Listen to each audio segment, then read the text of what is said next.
So, am I audible, guys?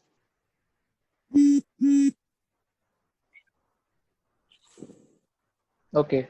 So, so good evening, everyone, and welcome to the very first session of Code It Down. Yeah, like you all can turn off your mics. It would be really better if you can turn off your mics and video and camera also. Yeah. Okay. So welcome, guys. So today will be our first session. So it will be more or less an introductory session. I'll be telling you a few things about Code It Down, and also we'll learn some of the basics of data structures, like what exactly data structures are, and also we'll get to know about the contents of the course and what you can. Also, someone is saying I can't hear you, sir. Okay. Okay, I think I should turn off my. Should I turn off my video? Let's see if it works. Is it clear now, guys? Okay, fine. Okay. So yeah, so in the session, though it's not possible to know each one of you personally, but still you can write it in the chat, like whether you are all college students or school students. Like I just want to know this. You all can write it down in the chat.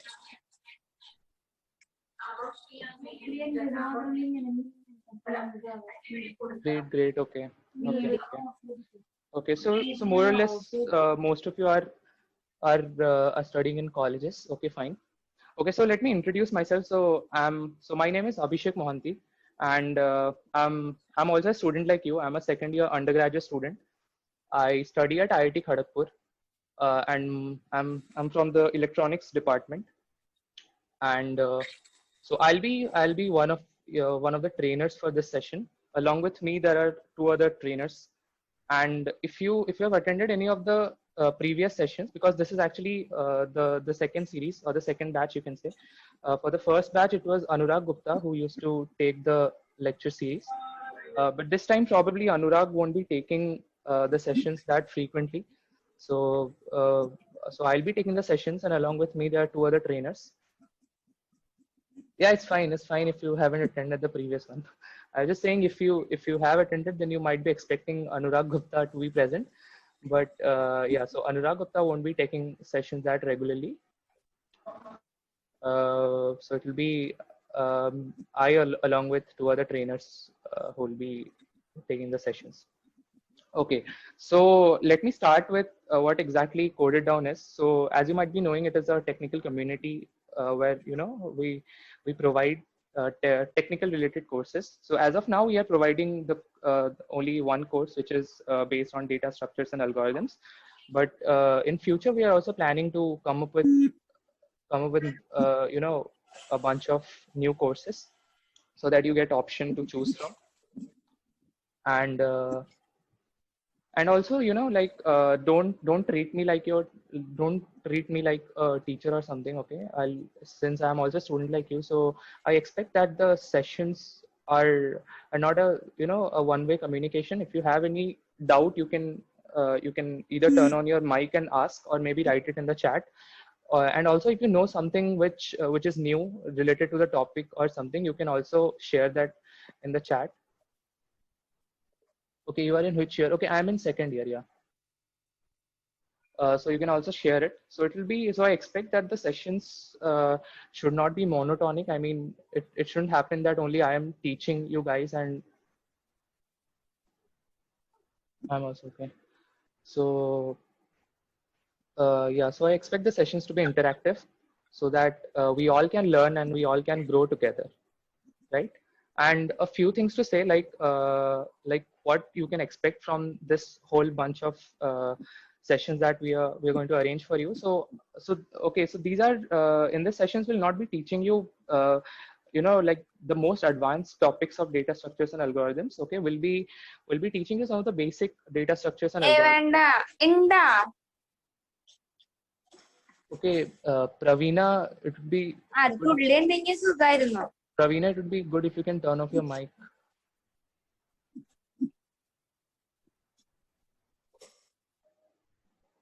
Yeah. Yeah, so like we won't be teaching you advanced data structures like, you know, segment trees or sparse tables or maybe some heavy math related stuff. So we'll be mostly teaching you the basic data structures and the basic algorithms, so that if you want to learn something, you know, if you want to learn something advanced, you should be at least knowing the basic stuff so that you don't face any issue. And also, if you are someone who is preparing for interviews, or maybe if you are doing competitive programming, then it would be also a great help to you, because I can guarantee that it will clear some of your basic doubts, so that you can learn more advanced concepts on your own. But yeah, but this would be not an advanced course, so we'll be teaching the basic data structures and the basic algorithms that are most commonly used. Okay, and apart from that, along with the live sessions, there will be also some doubt clearing sessions that we are planning to take on weekends, probably on Saturday, depending on the feasibility. Actually, if the trainers are available, and then probably we're mostly planning to take it on Saturday only. But if not, then maybe on Sunday, either on Saturday or Sunday. And also there will be some weekly tests on HackerRank, and it will be based on the topics that were taught in that particular week only. So whatever is taught in a week, you can appear for a test on Sunday. And also we'll be providing you with questions from different coding websites, like like maybe from CodeChef, or maybe CodeForces, or maybe LeetCode, or HackerRank, HackerRat. And even if you face any doubt, like uh,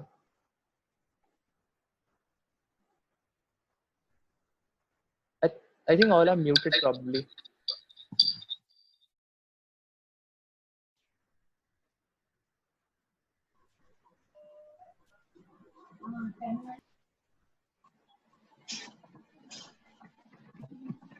Yeah, sorry, like I just got disconnected.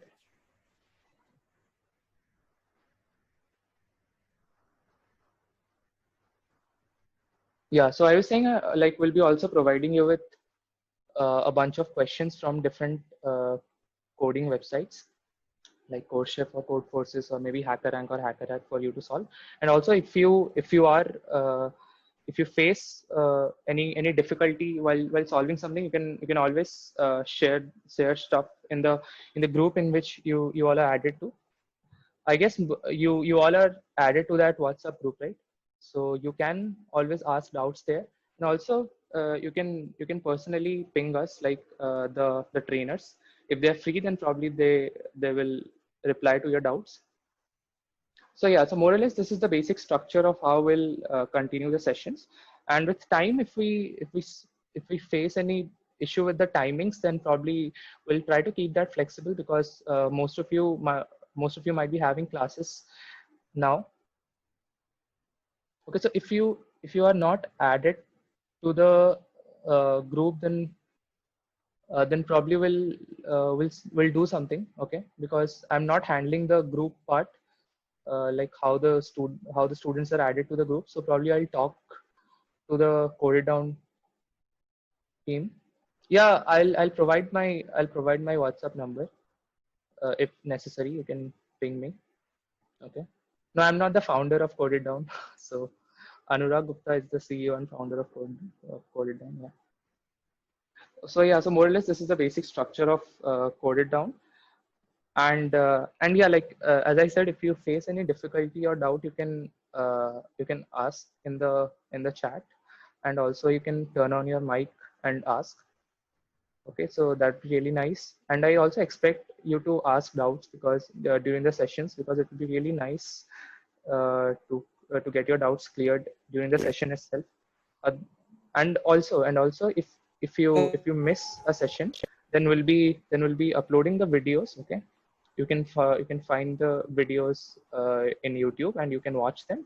But again, I recommend not to miss sessions, because live sessions are more helpful. What I feel is, because you're getting a one-to-one interaction with the trainers, and you can also get your doubts cleared at the very moment itself. So Hello, sir. attending, Hello, sir. Can you hear yeah, me? yeah, Sir, I have one doubt. yeah. What is the timing of the batch? This batch? So What is okay, the timing of this batch? so as of now, we're sticking to the time of 6 p.m. Okay, Yeah. Okay. so it will be Sir, most it will be on weekdays or weekend. no, it will be It on will be on weekdays or weekend. no, it will be on weekdays only. It will be on weekdays only. On weekends, Okay. Okay. you'll be probably having your doubt clearing sessions and all. So the theoretical portions will be mostly taken in weekdays. So if you have any other doubts or I mean anything related to the structure of Coded Down or what all things you expect, you can ask. Okay, so regarding the timing, I see many of you are saying 5:30 will be good. So okay, so uh, timing. Okay, so we'll try to change the time if it doesn't suit you. I mean, if majority of people doesn't find it good, then probably we'll change it. But as of now, we are sticking to 6 p.m. because as I got to know that most of you are having classes till 5 or 5:30, so that's why we decided to keep it 6 p.m. But yeah, we can change it. Like if you can change it. Hello, Yeah, sir. Can you hear me? yeah, I can hear you. Sir, I have a small doubt that you told that you will be focusing on theory weekdays. So, do you provide any practical implementation, or the focus will only be on the theory? No, like during the sessions, along with the theories, I'll be coding the stuff that I'm teaching, and also in the presentation or the slides, there will be also like I'll be also including the practical aspects of the data structures and algorithms that I'm teaching. Okay, So sure, there'll sir. be Thank you. examples. Yeah, okay. Will we start from complexities? Yeah, we'll be starting from time complexities and space complexities. We will be practicing on which language. Okay, so yeah, so as I was saying, the session is not about like the whole course is not based on a particular language. I mean, it's not about, you know, it's not based on whether that the trainers will be teaching you C++ or Java or Python. So we'll be mostly focusing on the core ideas of data structures and algorithms, and the whole session will revolve around the ideas of data structure and algorithms. But yeah, like while implementing, we will be mostly implementing in C++ and Java, because like I personally will be implementing in C++, and there is another trainer will be implementing in Java. So if you know any of the programming languages, then it's actually good. Okay, whether it is C++ or Python or Java, so that it will be really good because you won't face any issue while coding. And yeah, like I personally will be using C++. So but that won't be an issue. Okay, you won't find difficulty with that, because the major ideas that will be discussing in the sessions will be solely based on the data structures and the algorithms, and not on the language part. Okay, so if there is any other doubt, you can ask. Otherwise, I'll start with the session. You will be a trainer. So like along with me, there are also two other trainers. So in a week, I'll be taking. So in a week, we are planning to take 3 sessions. So I'll be taking one of the sessions, and the other 2 sessions will be taken by the rest 2 trainers. So there are 3 trainers. Sir, can you hear me? Yeah. Sir, before taking this course, any basic knowledge needed, or we can take this course?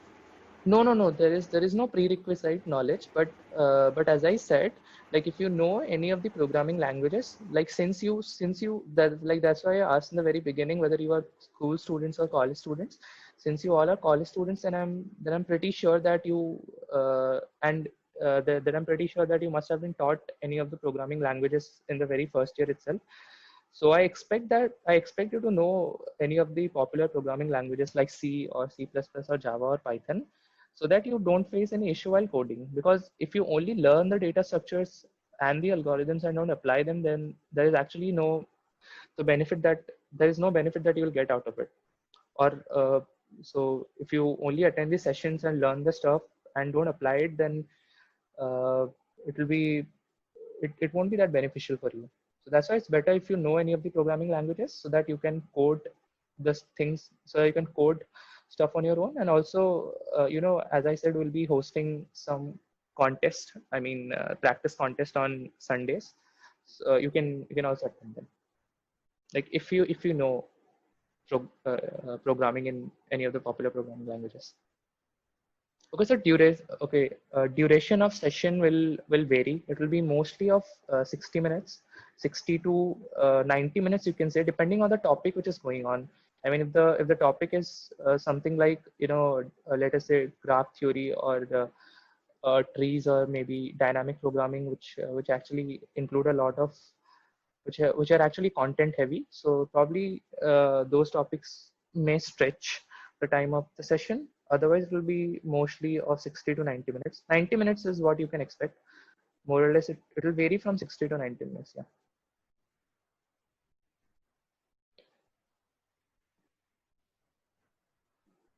Okay, so I'm a first year and I know little of C language. Can I be able to understand this course? Yeah, I will be able to understand the course, but as I said, if you know a language properly, then you can apply these things on your own. Okay, so the course, like, you won't face any difficulty while understanding the course, because the course is not built on a particular language.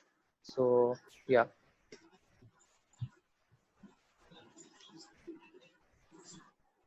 Is this course chargeable? No, this is a free course. Sir, please share your WhatsApp number in the chat. Okay, so I'll share my WhatsApp number in the group itself. So first I have to ask the cool down members whether the trainers are allowed to share their number or not. But most likely I'll share it. Don't worry about that. I'll share it to you. Do we get any certificate on the? So it will be better if you take doubts at last, because if you start the session early, it will be better. Okay, yeah, cool. So, and about the certificate, yeah, you'll be getting the certificates after completing this course. Cool. So let us start the session. Let me share my screen.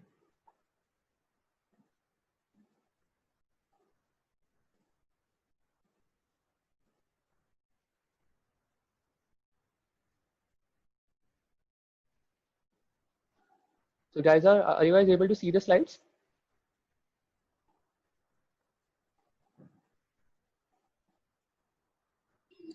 Yes, sir. Okay, cool.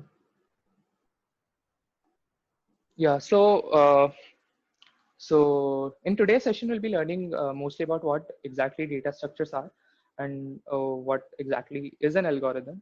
And also we'll be getting to know about the time and the space complexity, and also the time and space complexity of some of the popular data structures. So let us see the course contents. So in the very first week, you'll be learning about some of the basics of data structures and algorithms, and we'll start with arrays part then, and then gradually we'll teach you linked lists, and then there will be doubly linked lists, and then stacks, and then queues, and then heaps, and then we'll teach you trees and binary search trees, and then there will be graphs and some of the graph traversal techniques, and also some of the algorithms related to graphs. And then there will be recursion and dynamic programming, and then there will be divide and conquer and backtracking, and also for some of the sorting and searching algorithms, we have tried to include that part in recursion and divide and conquer part. So you'll be learning about the popular sorting algorithms like merge sort or quick sort in divide and conquer and recursion part. So this is more or less the structure of the course. Okay, so as is the very first week, so as I said, I'll be telling you what exactly data structures are and what algorithms are, and then some famous examples, and then I'll tell you some I'll tell you something about the basics of time and space complexity, and it will be mostly application based. Okay, I'll not go into the mathematics of it. Like I'll be mostly telling you like how you can identify or figure out the time and space complexity of a program. Looking at the code. So I'll not talk much about the maths behind it. Okay, because I don't really know like how much maths you guys knows, because it requires a bit of maths to solve the equations. So, but we'll be mostly focusing on the application part, and then we'll learn about the time complexity of various operations or some popular data structures. And yeah, about the prerequisites, as I said, there are no prerequisites for this course. And one thing that the whole Coded Down team expects from you is your dedication and faith. So if you try to complete this whole course, then it will be really beneficial for you. Like if you leave this course midway, or maybe attend 1-2 sessions and then leave some, and then maybe join for the end parts, then it will be really not that beneficial for you. Because if you attend each and every lecture, then one thing that I can at least guarantee is that you'll get a lot of knowledge. You'll get a lot of application based knowledge, and also your doubts will be cleared. So yeah, also it is better if you know how to code and debug in any of the popular programming languages, yeah, like C, C++, Java, or Python. And as I said, the trainers will be mostly using C++ and Java for teaching stuff.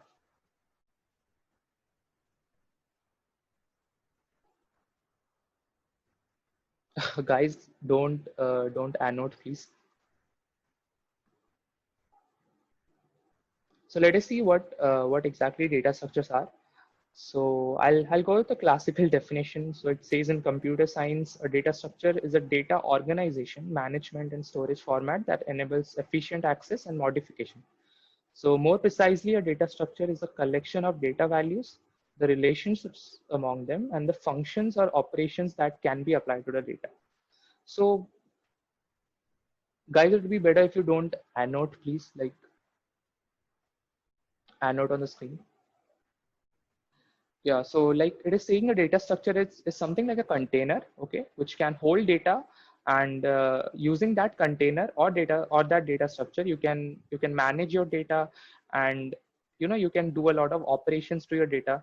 Like you can change the form of data, you can add new data to it, you can remove data. So a data structure is more or less like a container. Some of the popular examples of data structures are like arrays. There's linked list, there is stacks, there is queues, there is trees, and also there are a lot of other data structures that we'll be learning. So these all data structures are basically used to hold a particular type of data and used to manipulate it, or maybe modify the data.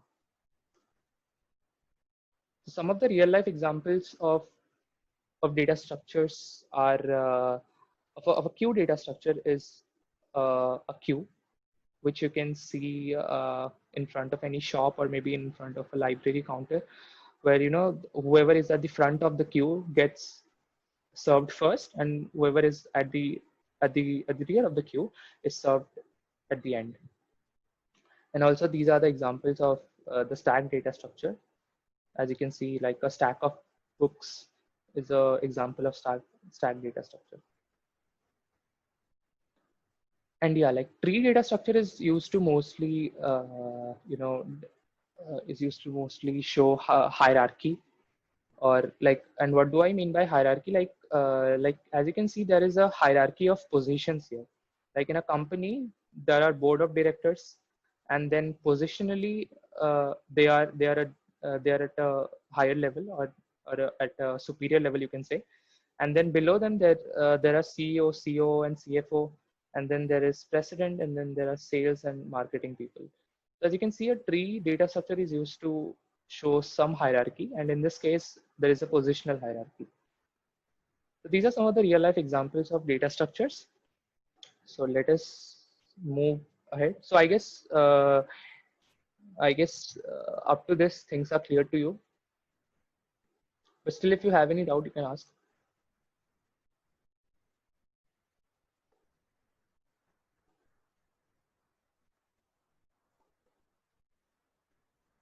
Okay, so just a second. Uh,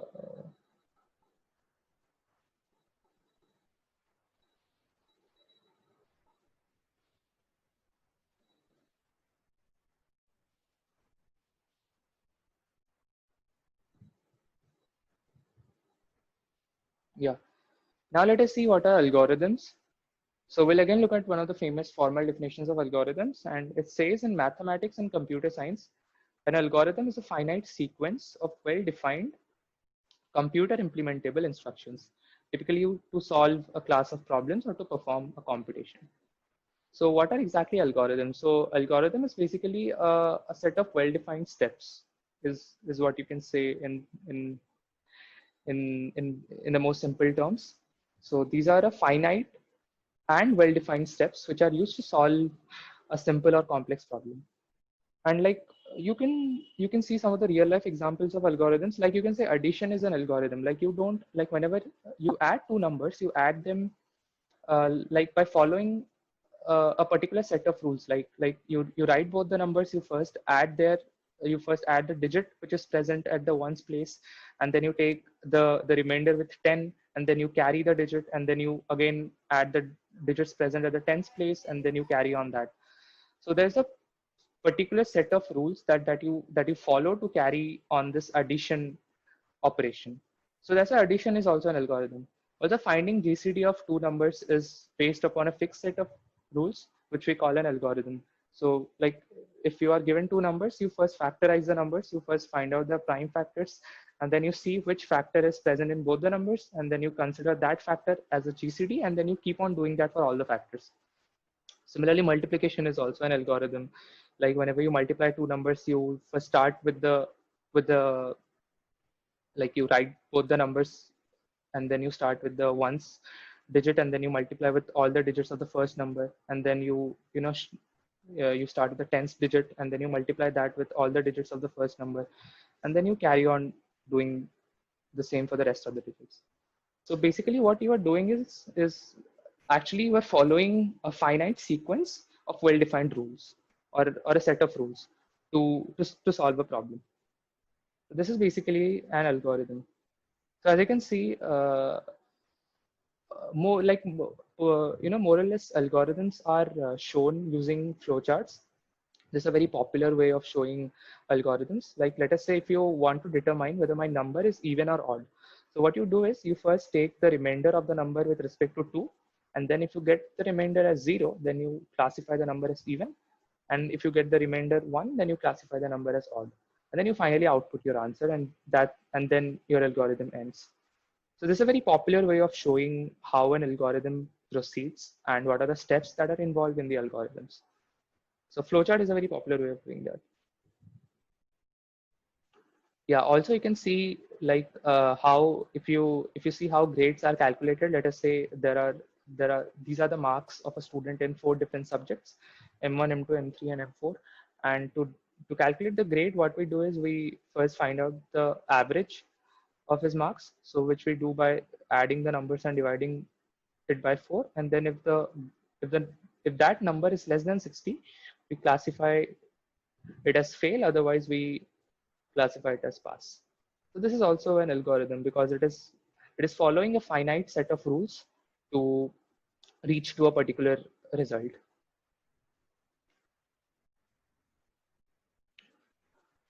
Okay, so this was more or less about data structures and algorithms. So I just gave you a brief overview of what exactly data structures are, and where in our daily lives we see the data structures, and then also what exactly algorithms are, and then how algorithms are shown using flowcharts.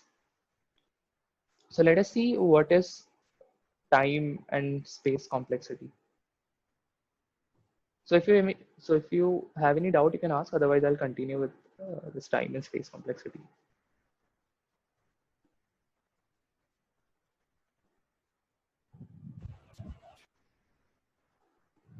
So all the algorithms are presented by the flowchart.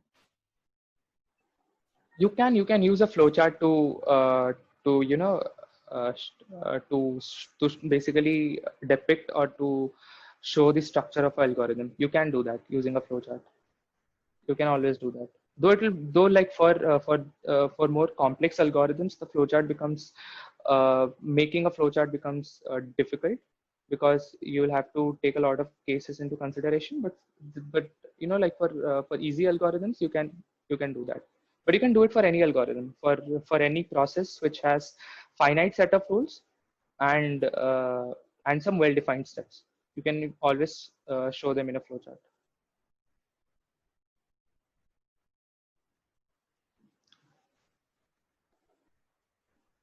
Okay, uh, just a second.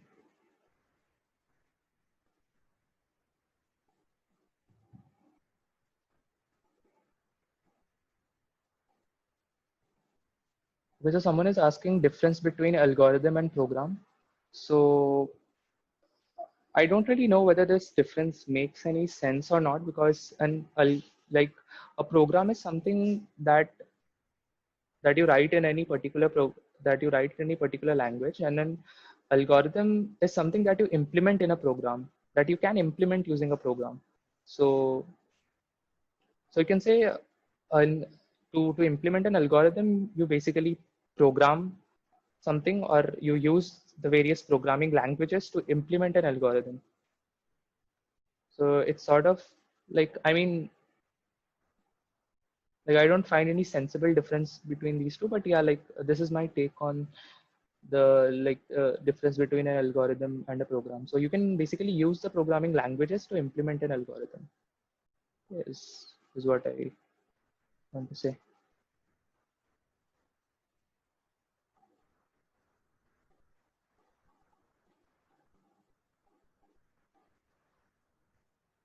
Okay, so let us start with time complexity. So we'll start with time complexity first, and then later on we'll see what is space complexity.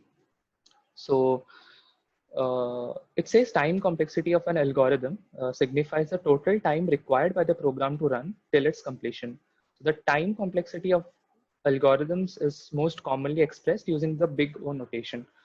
So let us say if I write two programs, okay, and let us say I somehow measure the runtime of both the programs. And let us say one program takes say for example 80 milliseconds to run, and let us say there is another program which takes 3 or 4 milliseconds to run. Then if I am asked to judge which program is better, then I'm obviously going to prefer a program which takes lesser time to uh, to to compute whatever I'm computing. So that's why time complexity, as it says, signifies the total time required by the program to run till its completion. And we use this big O notation to mathematically signify the time complexity, or to say what is the complexity of a program. So let us see an example. Like as you can see here, if the big O that I was talking about is this O, and as you can see, the input number, which is n. So you can see like how in the y-axis you can see there is time, and in the x-axis you can see there is the input number n. So you can see like how the time complexity grows as the value of n increases. Like you can see the complexity, which is n raised to the power n, grows almost exponentially, and the complexity, which is log n, grows less exponentially.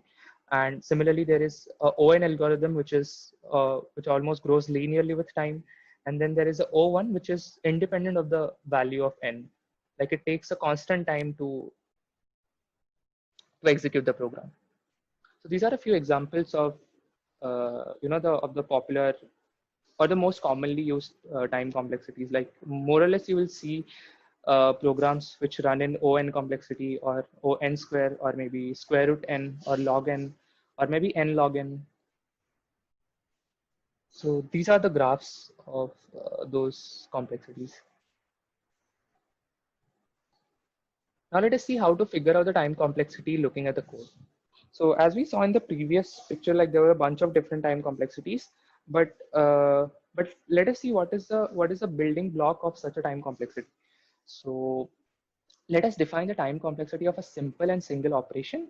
So let us see what exactly I mean by O1 complexity. So in short, O1 means that it takes constant time.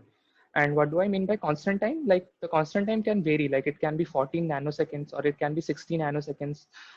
And actually this constant time depends on the computer that you are using. Okay, so it's not a fixed value. So if you're using a computer which is having a better processor or having better processing ability, then this constant time will be lesser. And if, let us say, if you're using an older processor, then this constant time may also have a value like 1 second or 2 second or 3 second or something like that. So it more or less depends on the computer that you are using, uh, on the processor, to be specific, that you are using. And this is something which is independent of the amount or the size of data you input. Okay, so this is basically used to denote that whenever I perform a single operation, or let us say whenever I declare a variable or I do addition operation or something like that, then that operation will take a constant time. So yeah, so here you can see some of the examples of constant time operations. I've commented the O1 thing. So whenever, let us say, you declare an integer, so that is a constant time operation. Whenever you print the value of an integer, that is also a constant time operation. So here also, like I'm declaring b, that is a constant time operation. I'm taking input of b, that is a constant time operation. Similarly, you can declare the variable c, d, and you can perform the sum operation, which is constant time. And similarly, you can declare strings, you can add two strings. So these all are constant time operations.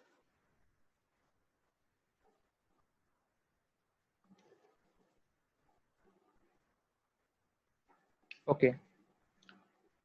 So now let's move ahead and see the various other complexities. So one of the very popular complexities that you'll see in many in almost everywhere is this ON complexity. So what is this ON complexity? So let us say if there is a loop, may, like it may be a for loop, it may be a while loop, it may be a do while loop, any loop in general. Let us say it runs for n iterations.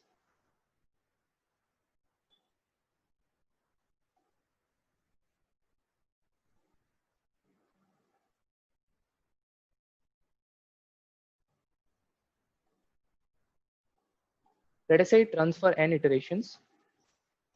Then we say that it has a complexity O of n.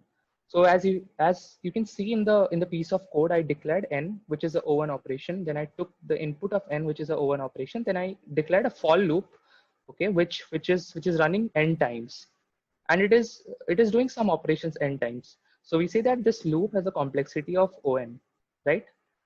And you can also see like initialization of the variable I is a constant time operation, and also checking whether I is less than or equal to n every time is again a constant time operation. And also whenever I'm incrementing the variable I, that is also a constant time operation. But the loop which is running for n times is a On operation. So if the value of n grows, then also the time consumed to execute this loop completely will also grow.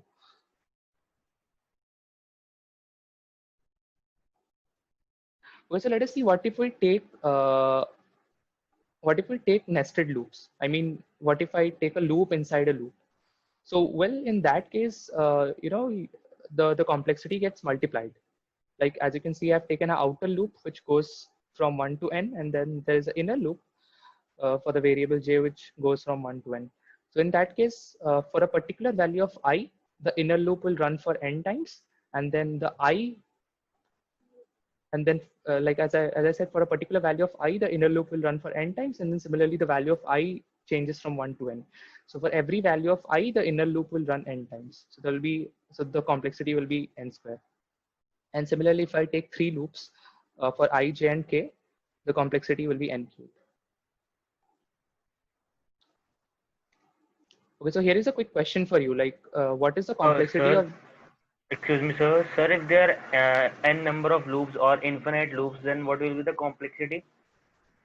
If there are n number of loops, then the complexity will be n to the power n.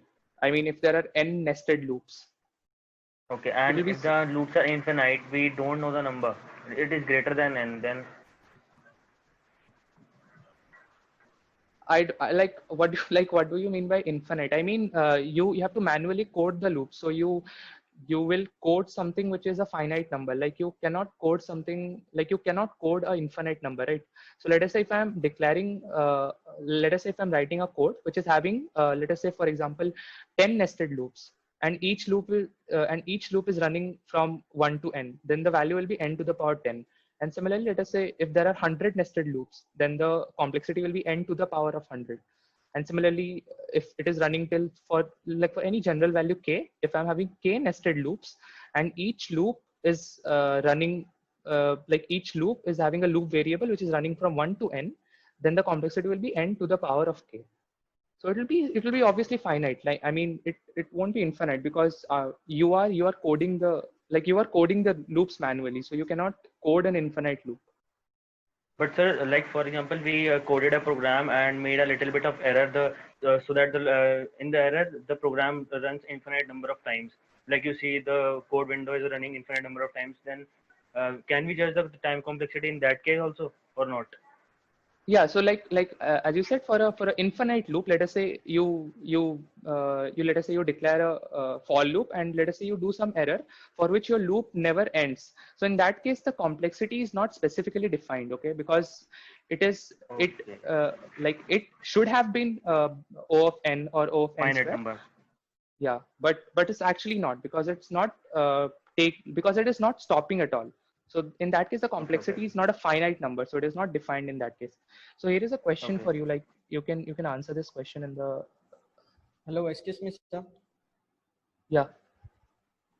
So what if the case that is inside the nested loop, if the j is iterated with less than some other number, not other than n? So in that case, it will be okay. So you are asking, let us say if I am taking the outer loop, which is going in which the I varies from 1 to n, and let us say in the inner loop j varies from 1 to some variable m. So in that case, the complexity. So in that case, the complexity will be the product n into m. So it will be O of n into m. And similarly, if you n into m, yeah. And similarly, if you are taking 3 nested loops, so it will be n into m into k if there is some other looping variable you are using. So yeah, like most of you are able to answer it is O of n only, yeah. So because each loop is working independently, so it will be 3 times O of n, which is again like since we'll be always talking about the order, so 3 times O of n doesn't really make any sense. So we'll only say it's O of n.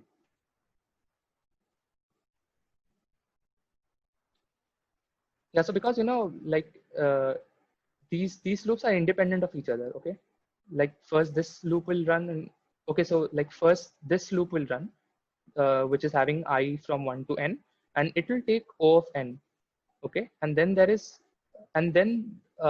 second loop, which runs from j equals 1 to j less than equal to n, it is not inside the previous loop, right? It is independent of the previous loop. So it will again take O of n time to run.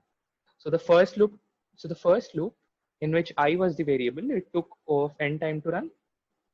And then the second loop took O of n time to run. And in the same manner, the third loop, in which k varies from 1 to n, it will take O of n time to run. So as you can see, these 3 are independent loops. So each one of them will take O of n time to run. So the sum will be 3 times O of n. But since we always talk about the order of the time complexity, so you will say it's simply O of n. That would be fine. Okay, so Ayushi, is that clear to you? Okay, fine.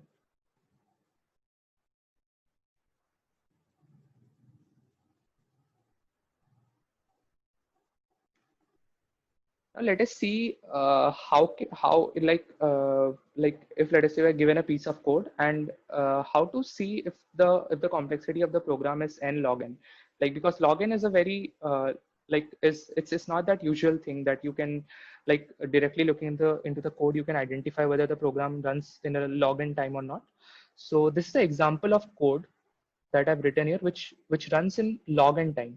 Like the value of I is first n, and then the loop is running till the value of I is greater than or equal to 1, and every time the value of I is getting reduced to half.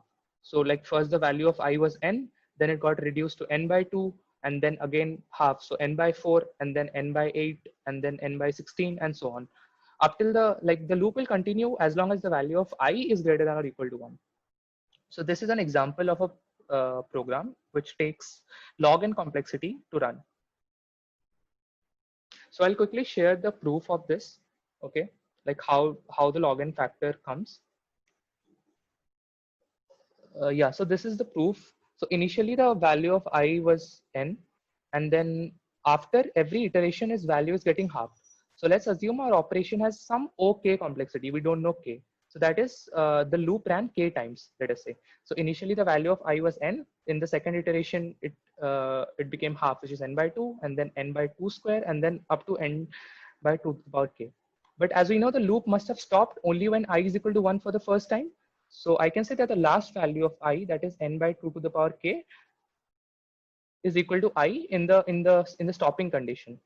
So if I do some simple maths, I'll get 2 to the power k equals n, and then k equals log n. So since k was my complexity, so that's how we get the complexity of log n.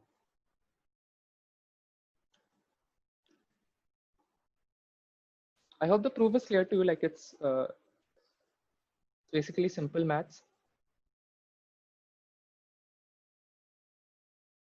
Yeah, so this is how you get a log n complexity.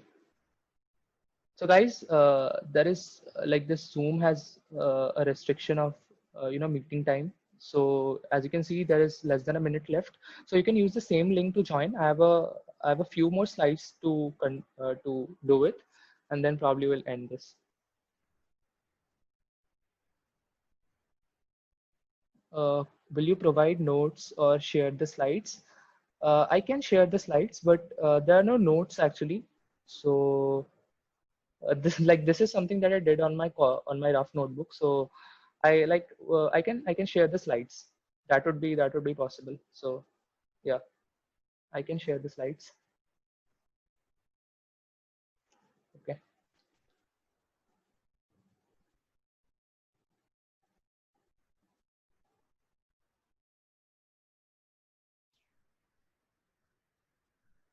Okay. So like, sorry guys, there was some technical issue actually. I was not able to join. So let's continue then from where I left.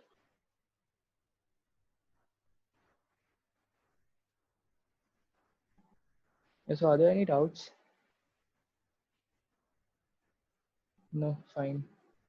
Okay, so let's start. So I hope up to this things are clear to you. I mean, regarding how looking at the piece of code, you can determine the time complexity of a code. And this login thing was a important thing that I felt I should share with you guys.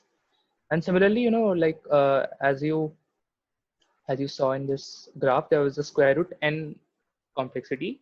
So similarly, like if you run a loop from, let us say, I equals 1 to I less than or equal to square root of n, then that will be a square root n complexity. So it depends on like how you loop through how you loop in a using any looping variable. I mean, and usually you can see this exponential complexities when we learn recursion, because mostly the recursive functions and also some of the problems which use backtracking, they are mostly exponential in nature. So that we'll see once we study about recursion and backtracking. Okay, so let us see what is space complexity. So space complexity is also very similar to that of time complexity. So if you have understood what is time complexity, then space complexity is just a piece of cake for you.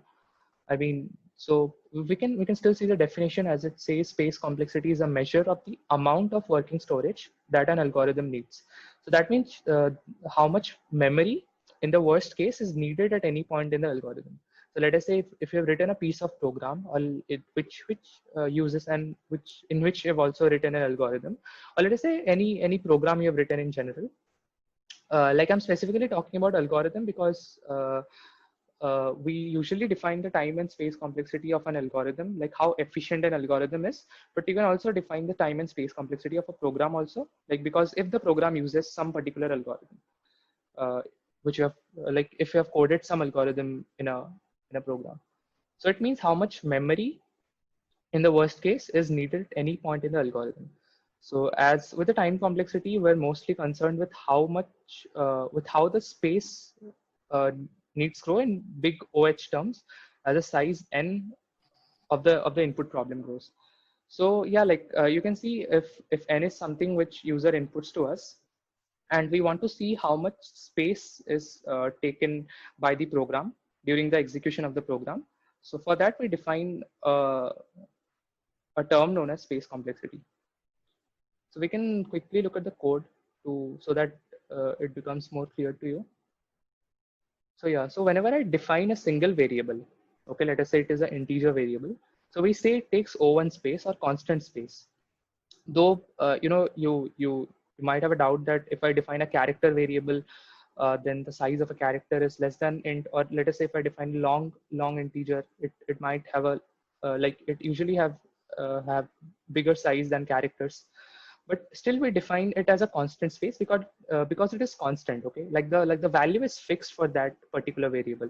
Like if I define an integer a and an integer b, one thing that I can guarantee of is the fact that that both the variables a and b will take up same amount of space, and by that I mean constant space. So whenever you define n, it takes up a constant space. Whenever you define a character, let us say a, that also takes up a constant amount of space. But if you define an array which depends which let us say has a size n, and the size of the array depends on n, so in that case we say it has a on space. And similarly, let us say if you define a 2D matrix, okay, or a 2D array, you can say, which is having a size n, which is having n rows and n columns. In that case, I say it will take n square space, because my space depends on the value of n. It is not constant anymore. Similarly, if I define a character array, say name, which can hold up to n characters, similarly it will take on space. And similarly, if I define a 3D matrix of, let us say, length, breadth, and height, n, n, and n, so it will be O of n cube space. So this is more or less about the space complexity. So yeah, like this is pretty much about today's session. I mostly tried Hello. to cover, yeah. Am I audible, sir? Yeah, you are. So I want to ask that if the matrix 2D matrix is m cross n, the space complexity is m cross n only. Yeah. Okay, thank you. Yeah. Okay, so someone is asking when we use asymptotic notations like omega, theta, and big O. Okay, so like I actually thought of covering this thing, but I didn't really know because there's a mathematical relation between them. So if you want, I'll probably try to cover that in the next session, or I'll probably tell any of the trainers to cover that part. But since I didn't really know whether how much maths you know, because I was not aware of the fact that you all are college students. So that's why I tried to skip this part and try to keep the slides as simple as possible. But yeah, like if you want to know, I can share the basic details of it. I'll probably tell one of the trainers to cover this part in the next session. So am I audible? Yeah. So in time complexity, when you ended the time complexity, the last problem you did, in which you told that the big O of log n. So in the notes you wrote that big log base of 2. So is constant necessary in the time complexity? Okay, so let me go back to the slide. So the factor 2 came because every time I was dividing the size of n by 2. So let us say if instead of dividing by 2, if I divide by 3, okay, then the base would be 3 instead of 2. Let us say, like in this case, I was dividing n, like the value of n was every time getting divided by 2. So initially it was n, then it became n by 2, then n by 2 square, and then n by 2 to the power k. So instead of 2, if let us say if I divided by 5, so it would have been n, and then n by 5, and then n by 5 square, and then n by 5 cube, and then so on. So though though the answer would vary where, though, like if you calculate the log values for with like taking different bases, like if you calculate log of value n with base 2 and base 3 and base 5, then yeah, like the answer would obviously differ because the bases are different. But it's actually a good habit to specify the base, is what I feel. Okay, thank you, sir. Yeah.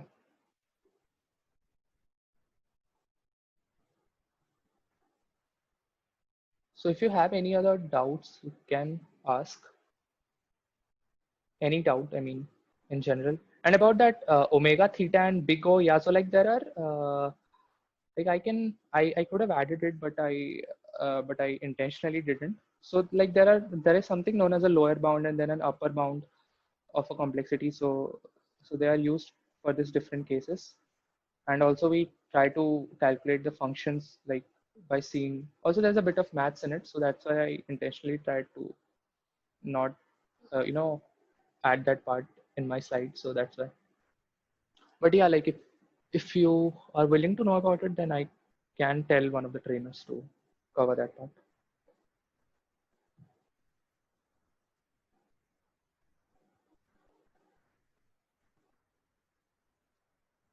Okay, so like how was the session, guys? Like did you like it?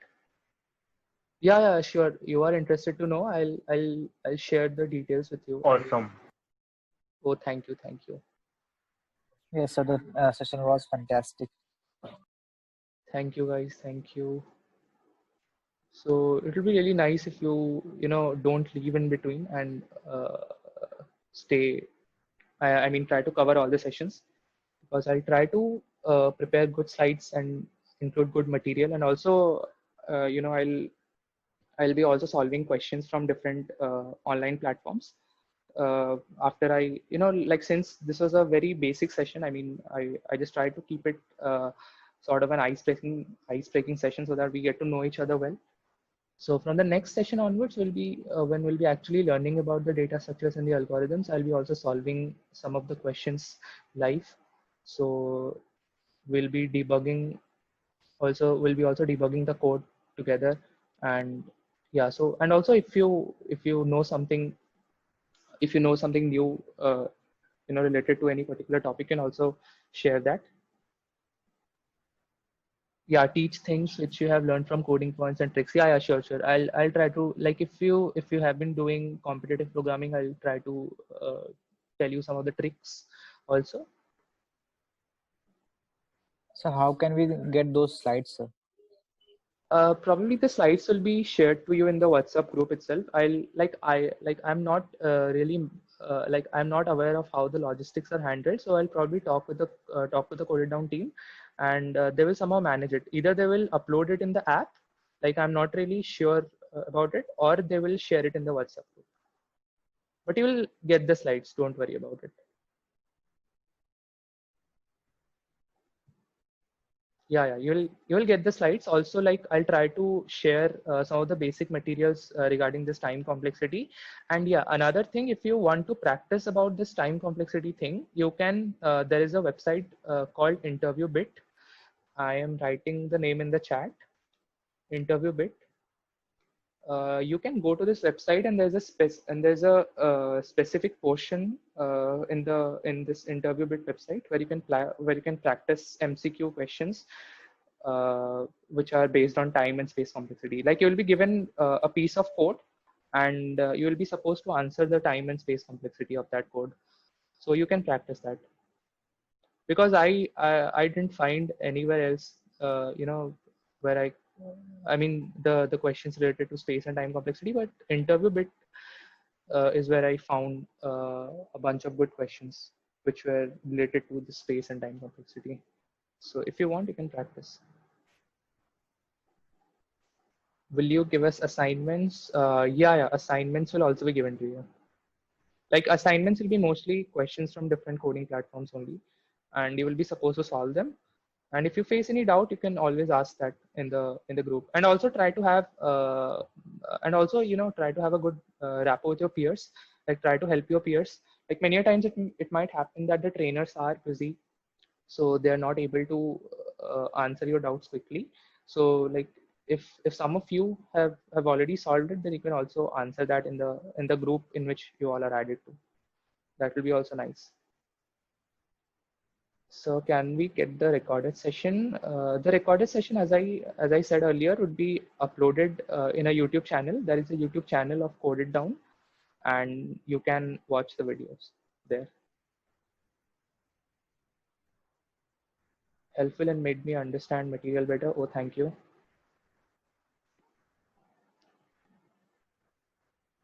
So that was all for time and space complexity, or anything else left for it?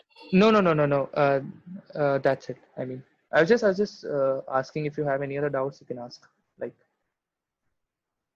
next class will be on Wednesday. Yeah, next class will be on Wednesday. You'll be notified about that.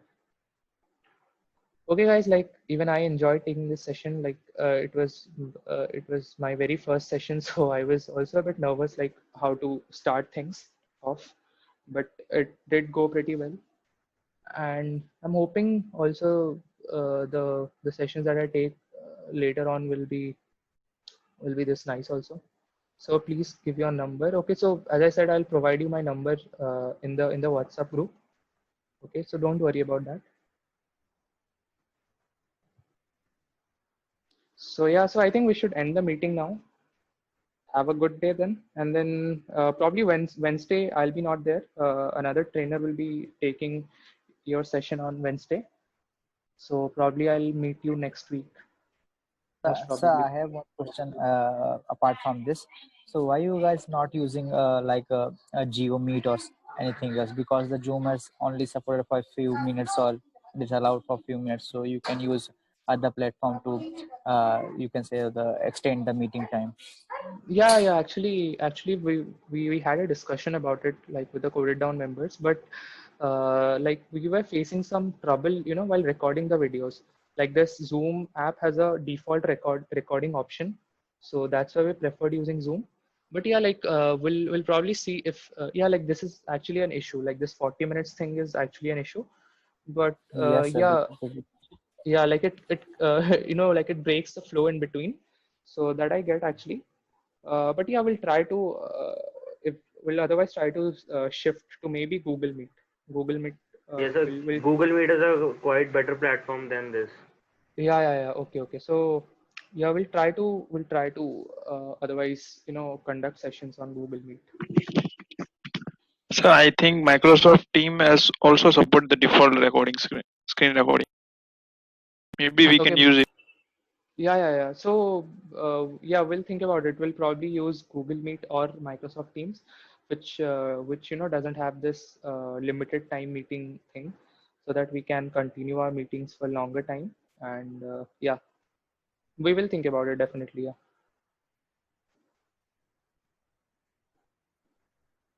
Okay. So fine, guys. Have a good day then. See ya. I'm ending the meeting now then. Yeah. Bye.